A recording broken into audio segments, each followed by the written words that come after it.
السلام علیکم دوستو، آج آپ سلم کا ایسا فرمان سناتا ہوں، آپ کا دل دماغ خوش ہو جائے گا خدا کی قسم۔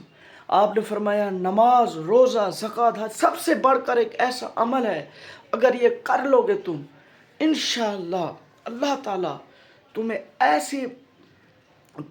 اتنا بڑا ثواب ملے گا، اب تم جان نہیں سکتے۔ سب دوست کہیں کہ وہ کون سا کام ہے؟ دوستو کام بتاتا ہوں۔ پہلے اگر میرے چینل پر نئے تو چینل کو سبسکرائب، لائک اور پیارا سا کمنٹ، آپ وسلم اللہ کے رسول ہیں، یہ لکھ لیں۔ آپ نے فرمایا دو درمیان جھگڑا لینے والے بندوں کے درمیان صلح کر دینا مسلمانوں۔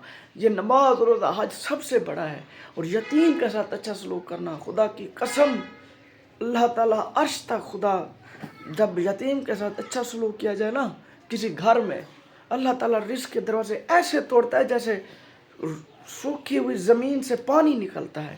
دوستو یہ میں آپ کو صحیح کہہ رہا ہوں، میرے اچھی ویڈیو بناتا ہوں، لائک کریں، فالو کریں اور کمنٹ کریں۔